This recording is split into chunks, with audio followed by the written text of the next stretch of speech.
Well, hello everybody, BugEater64 here. Today I'm going to be doing a little bit of a different video because I need help from the community. Been watching videos on how to port over FSX aircraft to Microsoft 2020. And I've tried that with a couple different aircraft that I thoroughly enjoyed flying. One, of course, is the DC-3, and we're going to take a look at what's going on here, and also the Basler BT67, which is a turboprop version uh, of the DC3. It's one of the few conversions that has been absolutely wonderful. I believe they started doing the conversions in 1990, and they're still converting old DC3 radial engine aircraft into turboprop versions. So we're going to look at some of that, and let's take a minute and get into Microsoft Flight Simulator, and let me show you what I've done. Okay, so the first aircraft we're going to look at here is the Basler BT67. And as you can see, and we'll get a little closer look here, but you can see the difference in the engines. Just twin turboprops, everything's looking good. So let's take a look inside the cockpit of this aircraft.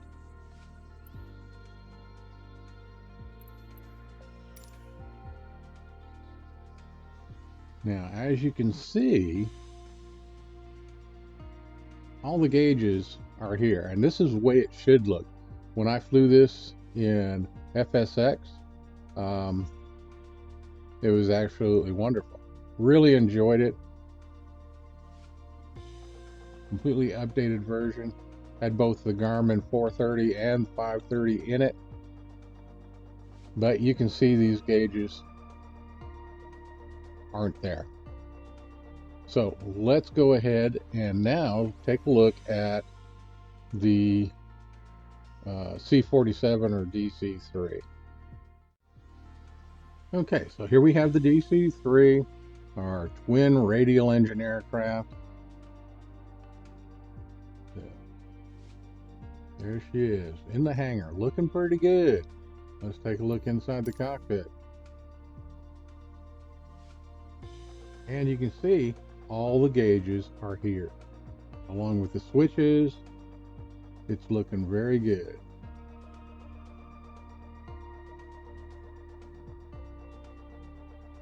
Now, of course, being in the hangar, nothing works, but everything's there that I'm used to seeing in both FSX and with this particular aircraft, the X-Plane 11 version, which I've flown many, many times. But I want to see if we could get it into Microsoft 2020.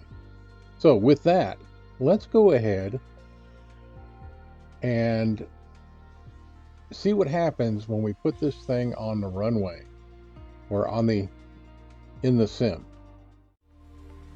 Okay, and here we are at my home airport, which is Greenville Spartanburg International, KGSB, and we're going to be starting at parking spot 19.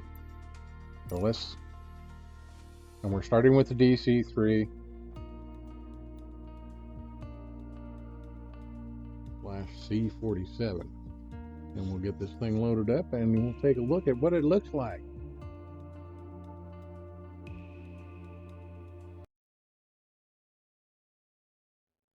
Here she comes.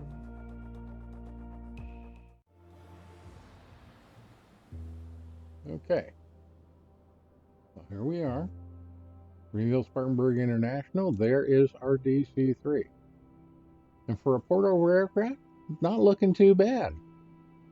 But once I hit ready to fly, let's see what happens in the cockpit.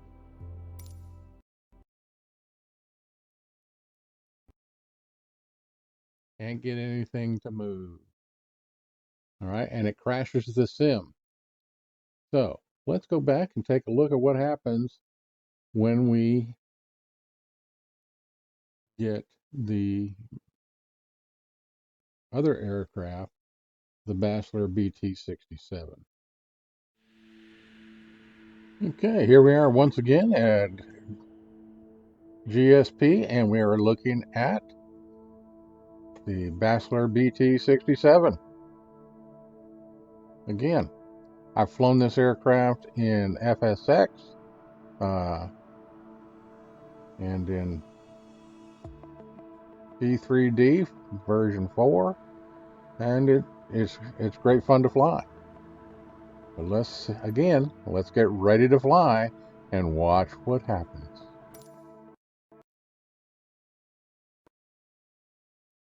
And we crash out. All right. So with that, let's go ahead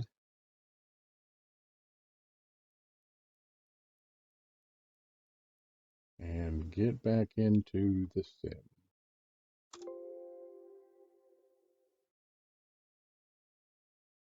Alrighty, so that gives you a good indication of what I'm dealing with. Um, when I initially attempted to port those aircraft into Microsoft Flight Simulator, this is the uh, software I used. It's Microsoft Flight Simulator Legacy Importer.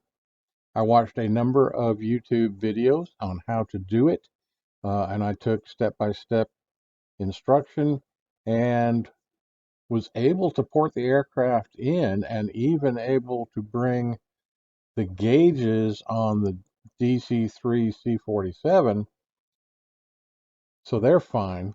I was not able to do that yet with the BT-67. Its cockpit is, as you saw, is a lot different than the standard DC-3, simply because it's a different airplane now with the turboprops. It's got a unique fuel system. Uh, the gauges and everything are different. So with those differences, I may have some issues. But I'm really needing help, and I'm asking help from all you fine people out there in flight simulator land. If you know of a way that I can port the aircraft over and stop the uh, cockpit crash. It's fine outside the aircraft. If I'm outside the aircraft, I can look at it, and see everything's fine. But once I step inside the cockpit, within a few seconds, it crashes the sim. So that's my issue. Sure hope I can get some help. Appreciate everybody out there that watches my videos and gives me support. Because as y'all know, I just do this for fun. There ain't no money, that's for sure. And so any help you can give me, I greatly appreciate it. And from Bug Eater 64 to all you fine people, remember, as always, safe flying.